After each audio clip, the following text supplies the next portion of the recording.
Welcome to a middle of the day Brian and Joey show. This is a very impromptu episode. My boy Gavin came over here. We were just talking about like SEO, SEM, a whole bunch of marketing and shit like that. So Gavin just came over just to really for me to chew his brain off. And you know, that's one thing I love about Gavin is he's always down to talk about something, always down to help somebody else. Gavin is currently working. Can I say where you're working at? Is that allowed? No, it's secret, bro. It's secret. All right, he works at the Batcave. Secret agent, man. He's in the advertising industry, and you know, I had a couple questions I want to kind of get the podcast like blowing up and stuff like that. And I don't know much about SEO or SEM, so I brought him over to talk to us today about that. And we weren't even planning on doing a fucking podcast, but since he was here, Joe came home from work. That's why he's wearing that traffic cone T-shirt. It's not a traffic cone T-shirt. Well, traffic cones are orange. Trapping cones. Trapping cones. So you know, we figured, fuck, let's record something. Yeah, man. That's what we said. I said, fuck. Let's record something. I mean, it's pretty much how it went down. Right. Me and Gavin did a podcast. It was still cold out. It was probably like February.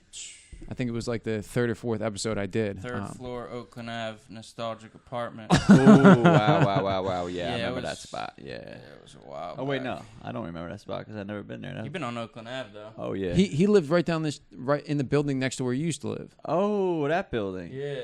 The trap house, dude. The sketchy one. Yeah. He lived right next to it. Gucci Mane used to live there. Yeah, it's my man. Word. So, We linked up a couple times. Yeah, but nah, it's cool because, you know, I needed to come over here. We were doing some business relating to, you know, just moving forward in life, you know, Right. resume building and all that stuff because it's so important with branding.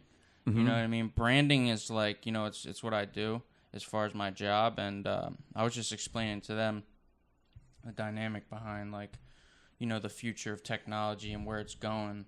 Obviously, you've heard on several platforms about artificial intelligence and how it's really taken over. I mean, it's really crazy what you can do nowadays. I mean, what we're essentially doing with our companies are, as I was explaining earlier, for example, a company wants to target a certain demographic of people in an age range in a certain radius from a certain location. We can literally send ads to their phone based upon what they're searching for on Google, what places they go into, something called geofencing. So look at it like you know, where your dog, you have an invisible fence around your yard, and if they go outside, they get shocked. Right, we can essentially put a geofence around certain locations, and when people walk in those locations, we get their IP address, and when they leave, we shoot ads to their phone. So let's say you're a furniture store and you want to target people that are going into your competitor's place. People that go into your competitor's place and then leave, we can shoot ads to their phone. And then if they go into your store after we sent them their phones, that's called a conversion zone. So we can actually say, okay, this person went into this furniture store and they went back to your furniture store. That's like real numbers that people nowadays like to see because we can show them, all right, this is your return on investment. Those That's are what you're paying for. It's a conversion log? Conversion zone. Conversion zone. So it's pretty much like when you kick back the ads and then you see a result from that ad and then you show it to them like, hey, because of the ad we got this many people to go into your store. Basically, yeah. That's fucking crazy. It's insane, dude. And like, that's wild. That's one aspect of it. You know, there's pay-per-click. Like, you only pay for the clicks that go to your website. There's, you know, what people are searching for, search engine marketing. We have newsletters where we send out and people that can buy ad space on our newsletters. I mean, so then it's all over, man. If you were going to give us a recommendation on what we can do to get more unique views for the podcast on Facebook, what would you suggest that we do? Twitter. So Facebook, yeah, I mean, dude, researching all avenues is you know, the way to go because like I was saying earlier, content is king, right? So in regards to this, I mean, getting unique views is obviously the hardest thing, but it's a process. So it's not like there's one thing you have to do. It's kind of like the way I tell people is like advertising. It's more of an investment than a fee that you pay because ultimately the goal is to whatever you're paying and investing, you hope to get back. So like as far as on Facebook, so Facebook has its own ad network. So it's totally different from what Google or any other agency does because that's kind of why the whole issue was with the Zuckerberg and everything, is because they were mining people's data, and in doing so, it was in-house, so people were able to hack it. I mean, on Facebook, you can boost posts, but what people aren't aware of is that they changed their algorithms on Facebook so that they purposely don't allow you out of a certain radius of friends. So, like, let's say you're friends with him and he's friends with me, and you want to get to me. But that's all you can go. You can go friend to friend to friend. You can't go, like, to wide just network. Any random people. Exactly. So they're putting up walls to do that, so you spend more money on advertising. So that's why I say with Google, it's the biggest machine in the world. Everyone is like Elon Musk and Alex Jones said, we're all nodes into this big network that, you know, what we're writing is essentially our thoughts, and all our thoughts are being plugged into this huge, like, eagle eye in a way. I mean, it's crazy to see. I mean, once we get to a certain point, like, you know, we can't turn back. And obviously, I think that point is definitely already reached. Oh, yeah. Like that turning back point was 20 years ago. Oh, yeah. In regards to what? What do you mean? So, like, once we get to a certain level of technological innovation, there's no way that we're going to be able to take a step back, because it's already there. We already know the process, and we already know that it exists. So how can we go back to living like cavemen when we're living like machines right now? And don't you think it's going to get out of hand? Oh, yeah. Like, honestly, like when you mention artificial intelligence, all I could think about is the movie Artificial Intelligence. Yeah. Right. And when they start fucking turning on people. You know what I mean? Like, that shit freaks me out. Oh, it is. And it's to the point right now. I don't know if you've seen Ex Machina. No. It's a movie. It's actually pretty cool. This guy. I think Ex Machina. I was watching that 90s movie that Jonah Hill's putting out, and I was looking into the production company A24 today, and I think A24 also was in charge of distributing Ex Machina too. Ex Machina. When did it come out? In the past 5 years? Yeah, Less than basically, that. Yeah, it's okay. about a guy. Same He's like a genius coder, and he created a artificial intelligent robot, basically. But he kept it inside, so no one was able to see it. I personally think that they have that right now, but they're just not letting it out because we can't handle that right now. Honestly, the political climate, everything that's going on. I mean, it's just there's too much going on in the world right now. But on a positive note, we go down the rabbit hole. And could. Yeah. Joey doesn't like going down the rabbit hole. Yeah, I usually don't. I was just interested in what your thought was on that. So. See, when I see photos of like those factories overseas and even the factories here, it's like they're all being produced by these machines. Like detailed work that was once done by hand, it can now be done better by machine. Yeah, I went out to Omaha, Nebraska, I think in February or March. Mm-hmm. What's in Omaha? The CIA base. Cornfields. No, nothing. There's literally in Omaha, it's tumbleweeds blowing across the street, bro. Yeah. And It's a nice little city, though. Yeah, it is. I've been to. I've driven through Omaha on my way out west, and it was like granted, yes, there's absolutely nothing there, but it was like a nice, clean little country town. You know, it's not a city by any stretch. They were amazed by a Jersey boy going there. Yeah.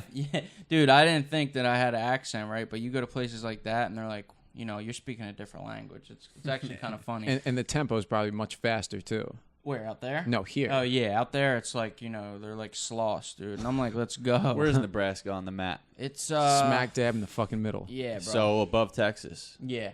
Above Texas, in between. What's right above Texas? Fucking Oklahoma. Oklahoma. Okay. And then Nebraska's above that and to the west a little bit. Yeah. West side, left side. Basically, when I went to this warehouse, they had robots. They're basically like computers that move, and they have like forklift things, so they can pick things up, and then if you get within where they're going, they stop, and like so you. They have a sensor. Yeah, and they pick up speed when no one's around, and then when they sense a human, they slow down and. Dude, it's crazy, bro. It really is. I was that's. I used to be in. Right. I used to be in the golf course management industry, and there was always talks about like machine operated mowers. And actually, a kid I went to school with is now the superintendent at the San Francisco or the California Country Club out in San Fran. Great golf course. Give this kid a lot of credit too. Like he worked his ass off in school, and you could tell that he was going to like rise up. His name's Javier Campos, but they have robotic greens mowers. So instead of say you got to cut 18 greens and it takes 4 guys 3 man hours. That's 12 hours of labor you have to pay out to mow greens. Now they got a couple robotic mowers, and now they can delegate that work that those guys were going to do for 12 hours into something else. But there was always talks when I was on the crew that like, oh, our job's going to get replaced by robots, and now it's happening. But you know, I watched an interview that it's insane, dude. I watched an interview that Javier did, and what ended up happening is he's keeping the employees that he has, and now they're just doing different stuff, and now they don't have to worry about doing that kind of work. Delegating different tasks. Right. So, you know, there's all this fucking mass hysteria about how robots are going to take our jobs, but really, what may end up happening, like at his golf course, is they do this type of work, and then humans do other stuff now. So now there's stuff that computers can't necessarily do, like I don't know what he has them doing. I mean, pulling weeds and shit like that. Yeah. But they can, you know, do all sorts of different work that couldn't necessarily have been done by a robot. It's very interesting. Robots are a lot like women. They have no feelings and they take all our jobs. That's a hot take right there, Joseph. I like that. Just one opinion. Have you seen, I was scrolling on Facebook the other day, and they have something about in the Amazon factories that he makes their employees wear like watches. It's like these wristbands. So what they do is if the employees are in an area where they're not supposed to be at or doing something they're not supposed to be doing, the bracelet vibrates. Wow. It's almost like that dog collar that you were talking about earlier. That if they're say they're moving a product along a line and they're supposed to be going, you know, to the left instead of to the right, it like zaps them. That's crazy. And people are freaking the fuck out about it right now because it's like they're tracking people. It's like a tracker on your hand. Yo, Bezos is the richest man in the world right now, I think. Mm-hmm. I think he's at over... is he a trillionaire yet? I think the company's worth a trillion. Imagine that, a fucking trillion. I don't even have $1,000 in my bank account. I only have 5 right now. I might be dead at a trillion. And the thing is with Bezos is they're not paying a lot of taxes, if any, at all. You know, he's getting all these supplements from the government contracts to where he's not paying these taxes. So one of the biggest companies that's in America isn't paying into the tax system, which is fucked. Absolutely fucked. That's scary. I know. Well, the world's a scary place, G. What about sex robots? They got them too. Yeah, where did they come from? Isn't Russia or something? Then they. I don't know. I think China. It's not a U.S. idea. Yeah. I don't know. That's a good question. I think it came from the East. Came from somewhere. Yeah. But yeah, no, I started to see these videos on Facebook and shit like that, and I'm thinking, what the fuck? Yeah, exactly, bro. You know what I mean? Like, that's the future. When I think of a robot, I think of like R2-D2, and he's like clink clanking mechanical metal piece of metal. I can't imagine fucking R2-D2. You know, like does it have not without having a few drinks in you. Yeah. Oh yeah, dude. Yeah. Get a couple in me and I'll fuck Chewbacca. But you know, what was I saying here? Like that, like, but for people to go out and get a sex robot, like, dude, that's a task and a half. Yeah, well, that must mean that technology is really fucking changing. Like, they're talking about transferring consciousness. I was watching this thing yesterday. So there's a company called Clonade in Canada. See, no, this is where it gets fucked up. This is where Joe gets real scared. Let's go. He don't like that. Let's go. You want to go there? Yeah, let's go. All right, hold on, real quick on the porn industry. Consciousness. They are always when there's like new technology coming out, the porn industry is one that always tries it first and then gets it pushed through with like HD and the VR. Ready Player One. They were the ones who like when new video and audio technologies come out, a lot of times they're tested and used there first, and that's like where they kind of get their start at. So it's not sex robots were actually one of the first. Like when they were doing robotics, people started making those like initially when it was all starting. All about your instincts, right? Trying to replicate over here. It's insane, bro. So you're talking about this place that is trying to transfer consciousness from humans? All right, so listen to this. Let me tell you a story. Because it doesn't even make any fucking sense to me. Quick question. Yeah. Can they transfer God consciousness into you? Because if so, I'd like to get in touch that's with the them. goal. So, all right, I'm going to break this down. This is like beyond like trippy, but all right. Let me tell you a story. There's a place in I'm good. There's a place in Canada called Clonade, right? Mm-hmm. The founders of Clonade are people of the realism religion. It's basically a religion that they believe that humans were brought to Earth because of aliens. Aliens had sex with human females, and our DNA was able to fuse because they were humanoids, and we were able to get to where we are now through alien consciousness. Now, Clonaid is a company that was the first company in the world to clone a human. There's a baby. It's called Baby Eve. She was the first cloned human ever, and it went all over the world crazy about it. In Korea, they raided their laboratory and shut them down. They got shut down all over the world. But basically, their mission right now is to, once cloned individuals, transfer consciousness, where they take a fragment of your bone structure close to your pineal gland, and they observe the DNA, and then they somehow are able to fuse it within the clone's DNA, and by doing so, it's almost as if it's the same person. So what they have already done is done test tube babies where they've created identical twins. Their goal, and what they say, you can read about it, they say that they have already done it, is cloned adult humans, and transferred consciousness that way. And this is like real crazy stuff. And you're talking about God consciousness. That's like something that it's insane where the future is heading, because with all this artificial intelligence stuff we're speaking about, they're trying to fuse humans and machines to become cyborgs. Right. Once we have the capability of really fast computers in our brain, think about how you type on Google, you look anything up. What if we had that in our brain? So everyone in the world knows everything at the same time. Right. And that's a slippery fucking slope. Yeah, so think about if every human in the world was the smartest computer, and then there really wouldn't be any sort of competition for anything at exactly. But at that point, think about how that can either go one of two ways. It can go to complete destruction, right? Or it can go to a point of human consciousness elevation where we're getting off this planet, moving past our galaxy. That's where like the whole Star Wars concept comes in. But yeah, you become it's a completely different. Talk about crazy shit, bro. Talk about R2D2. Yeah, that's R2D2 right there. So there's a couple things. That's wow. You really got to believe in it if you believe in what they're doing there. If you believe in that the consciousness lies in the pineal gland is something that they believe too. Which, I've listened to a lot of podcasts. I've watched a lot of videos about that, and I think that's kind of where my belief at this present time lies, that that's where the consciousness is in a person. And then, you can go down all sorts of conspiracy theories about fluoride glazing over the pineal gland to dull your consciousness.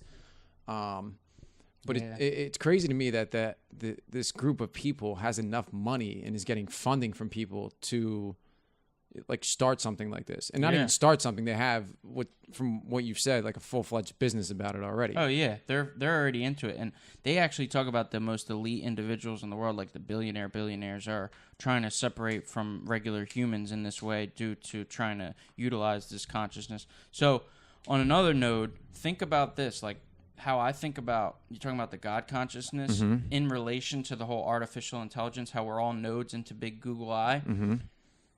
I was watching something about quantum energy fields. Basically, every single thought that we have pulses an electron in our brain. Right. And every electron that pulsates on the quantum energy field can be realized. So if every thought we make has an impact on the universe in a way that, think of this all as energy. Like electrically. Right. So if you think of this all as energy going on around us, and I make a thought, that pulse of electricity affects the universe. And every thought that everyone has affects the universe. So in a way, we're like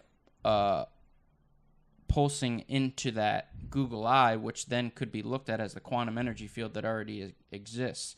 So you're calling Google God right now? That's what it sounded like to me. I don't know. I mean, if you follow that logic that way, that's crazy.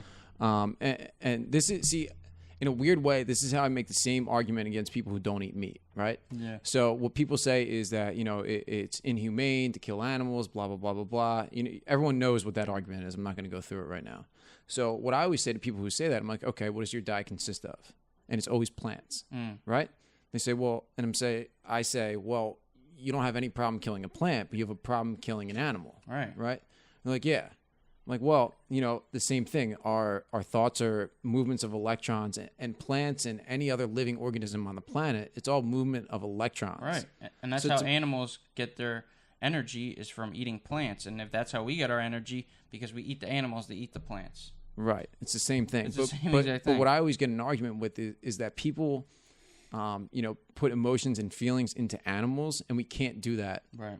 To plants. Like, you can't have an emotional investment into plants. And after working on the golf course for so long, I'd be on 175 acres of really one big living organism. Yeah. Like, it's a bunch of small organisms, but in a larger setting. Yeah. So there's a group of organisms living in one particular area that created one big organism. Yeah. And the same thing could be like a farm with 30 chickens.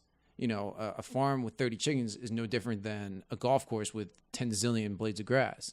Yeah. It's very interesting. And I always bring up that conversation with people, and they're like, nah, you're fucking crazy. Well, you know what the biggest organism in the world is I forget what it's called. It's a fungus that's based out of Washington, the state Washington. It stretches like acres. So basically, this fungus is the biggest organism because it's a bunch of different funguses that are connected to one larger fungus. Mm-hmm. So I don't even know how we got to be talking about this. This is like some acid type stuff from sober guys. But funguses are actually really interesting. When I was taking courses at Rutgers for golf course management, we took a lot of classes on mycology, which is the study of fungus. Exactly. And they were some of the most interesting courses I've ever taken. Oh, dude, it's insane. And like, funguses are super weird because it's not a plant and it's not an animal. So you always think, living organisms are either plant or animals. Well, there's also funguses. Right. Bacteria. And the way that they like reproduce and move is like very, very, very strange. Like, you could have one fungus, right, that shoots off its offspring, and they could travel all around the world. Like, they had something called I think it was gray leaf spot. And it was a fungus that grew on ryegrass, and it fucking smoked everyone's golf course from like Maine down to like Maryland. Like, over the course of one summer, like, all these golf courses died. Wow. It's crazy shit. Yeah, because it can be, all of a sudden it can come out of nowhere. They can mutate very easily, and then it can hit if the weather conditions are right, and then and the the wind's blowing the right way, and shit can just get torn the fuck up. Yeah, they say that all life may have came from fungus because it acted as though it was like the first base of land, because it was able to replicate in water, and then from then on become whatever it may be now. It's super interesting shit. Super, super interesting. Gavin, dude, it was I really appreciate you coming out and taking some time to fuck around on the computer with me, give me some business tips and stuff like that. Hell and yeah. We're gonna need to do a full episode with you sometime soon, but it was awesome that you could just come on the fly. Yeah, bro. And hop up here. It's all about experiences. You just got to make sure you check out the Hakuna Licata Productions on YouTube. Find the Brian and Joey Show. We're on Instagram, Facebook, Twitter. No, we're not on Twitter yet. Nah, not yet, but we're going to be. Spotify, Apple Podcasts. You got to check us out. You got to subscribe. You got to share it. You got to share it again, share it one more time, and then keep sharing it. And comment on it. Yes, comments are important. Tell your friends. Tell them to tell their friends. We can tell your be friends. friends. Right. That's what I was doing. I'ma count my paper and I'ma put this cell out. I'ma save a clip for later and I'ma pour a 40 on the dirt for all my haters and I'ma make $1 million.